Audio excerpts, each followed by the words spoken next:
Welcome to Sheela kitchen అండి. ఈరోజు ఈ రెసిపీ మీతోటైతే షేర్ చేసుకుంటున్నాను. ఇది అరటిపండు బెల్లంతో చేసిన స్వీట్ అండి. పిల్లలైనా పెద్దోళ్ళైనా చాలా ఇష్టంగా తింటారు. 10 నిమిషాలలో చేసి ఇలా పిల్లలకి పెడితే హెల్దీ కూడా చాలా బాగుంటుందండి. ఇష్టంగా అయితే తింటారు. దీని ప్రాసెస్ నేను ఎలా చేశానో చూపిస్తానండి, చూడండి. ఫస్ట్ అయితే నేను ఒక 4 అరటిపండ్లు అయితే తీసుకున్నానండి. ఇలా పండు పారిపోయిన అరటిపండ్లు అయితే ఉండాలా. చూడండి, ఇలా మీకు 4 కావాలంటే 4 తీసుకోవచ్చు, లేకపోతే ఒక 5, 6 కావాలంటే అలా అయినా తీసుకోవచ్చు. తొక్క తీసేసి ఇలా చిన్న చిన్న ముక్కలు చేసి తర్వాత మిక్సీలా పట్టుకోవాలండి. దీన్ని పేస్ట్ లాగా చూడండి ఇలా. తర్వాత ఒక ప్యాన్ తీసుకొని దాంట్లో నెయ్యి అయితే వేసేసుకున్నాను. తర్వాత జీడిపప్పు, కాజు, కిస్మిస్ అయితే దోరగా అయితే వేంపుకోవాలా. చూడండి, టేస్ట్ మాత్రం చాలా బాగుంటుంది ఈ స్వీట్ది. దోరగా వేంపుకున్నాక పక్కకు తీసేసాక ఇది మిక్సీ పట్టుకునేది ఈ నెయ్యిలో అయితే వేసేసేయాలండి. వేసేసాక ఈ మన చేయితోటే పని, గరిట తిప్పుతూనే ఉండాలండి మాడిపోకుండా. చూడండి, ఇలా తిప్పితే ఈ నెయ్యి అనేది దీంట్లో అయితే కలిసిపోతుంది, లేకపోతే పైన పైన తేలుతుందండి. చూడండి, గరిట ఇట్లా తిప్పేసుకుంటే మొత్తం నెయ్యి అనేది దాంట్లో కలిసిపోతుంది.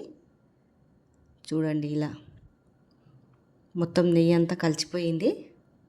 దీన్ని మంచిగా ఇలా బురగలు వచ్చేలాగా ఉడకనియాలండి. తర్వాత పక్కకు పెట్టేయాలా. దీంట్లో బెల్లం అయితే తీసుకున్నానండి. దానికి తీపికి సరిపోయేంత కొద్దిగా నీళ్ళు వేసుకొని దీన్ని కరగపెట్టుకోవాలా. చూడండి, ఇలా కరిగిపోయాక ఇది చల్లగా చేసేసాక దీంట్లో అయితే వేసేయాలండి. తర్వాత మళ్ళీ అంతా తిప్పేసుకోవాలా. చూడండి, ఇలా అది మొత్తము దగ్గరకు వచ్చే వరకు అయితే తిప్పుతూనే ఉండాలండి. చూడండి, ఇలా ఉడుకుతూనే ఉంటుంది, దగ్గరికి వస్తూనే ఉంటుందండి. హల్వాలాగా దగ్గరికి అయితే వచ్చేయాలా. చూడండి, ఇలా కొద్దిగా పైనుంచి మళ్ళీ నెయ్యి అయితే వేసేసుకుంటున్నాను. చూడండి, ఇలా మంచిగా నెయ్యి వేసాక ఇంకా బాగా అవుతుందండి. ఇలా చూడండి, తిప్పుతూనే ఉండాలి. ఇక మొత్తం మన చేయితోటే పని. చూడండి, ఇలా ఉడకనియాల బాగా. చుట్టుపక్కలంతా ఇట్లా మాడకుండా పక్కల పొంటి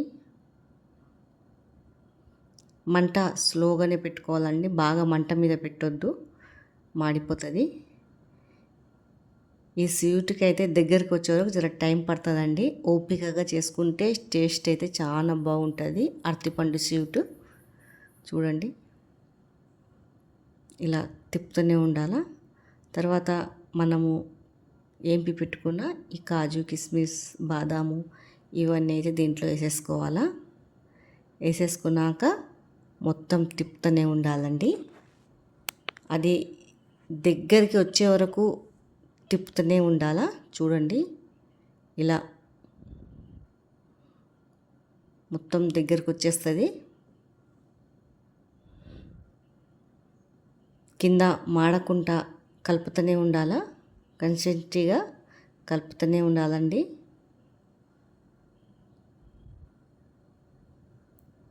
చూడండి, ఇలా హల్వాలాగా మొత్తం దగ్గరికి అయితే అయిపోవాలా. చూడండి,